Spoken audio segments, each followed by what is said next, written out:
Hi, Story Hour friends. Tomorrow is Earth Day, so I'm going to read an Earth Day book. It's Franklin Plants a Tree by Paulette Bourgeois. Franklin plants a tree. Franklin could climb trees and swing from branches. He liked to play with his friends at the tree house and go for walks with his family in the woods. So Franklin was excited when he learned that Mr. Heron was giving away trees for Earth Day. He could hardly wait to have his own tree in his own backyard. On Earth Day, Franklin got up early and dug a huge hole right outside his bedroom window. He wanted to plant his tree as soon as he got it home. Tonight, he'd invite his friends over to build a new treehouse. Tomorrow, he'd look for an old tire and make a swing. Franklin grabbed his wagon and hurried off. He didn't want all the big trees to be taken. In the park, a large crowd was lined up in front of Mr. Heron. Franklin saw lots of boxes, but he didn't see the trees. Maybe they're not here yet, he thought, and then he saw Rabbit leaving. Don't you want a tree? Franklin asked. I have one, Rabbit replied, tapping his knapsack. Franklin was confused. Rabbit reached into his knapsack and pulled out a tiny tree. That's not a tree, Franklin exclaimed. That's a twig. It's a baby tree, Franklin, explained Beaver. It's called a sapling. Mine's an ash and Rabbit has an oak. Well, I'm not getting a sapling, Franklin declared. My tree has to be big enough to play in today. But when Franklin got to the front of the line, Mr. Heron gave him a sapling the same size as the others. Could I have something bigger? Asked Franklin. This is a sugar maple, replied Mr. Heron. Many years from now, it will be very big indeed. Franklin nodded sadly. He put the sapling in his wagon and walked slowly home. Franklin sighed as he stared at the huge hole in his backyard. He shoveled earth back in until the hole was small. Then he went to get his sugar maple. But the sapling wasn't there. Franklin looked all around the garden and up and down the laneway. It must have fallen out on the way home, he decided. At lunchtime, Franklin told his parents about losing his tree. But it doesn't matter, he added. It wasn't big enough to play in.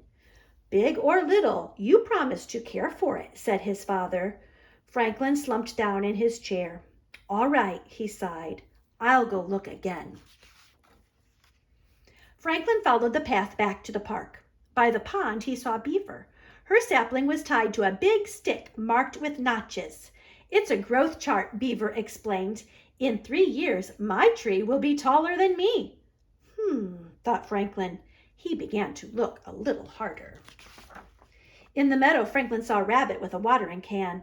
I've planted my sapling where it can get lots of fresh air and sunshine, explained Rabbit, and I'm going to water it every day, he added.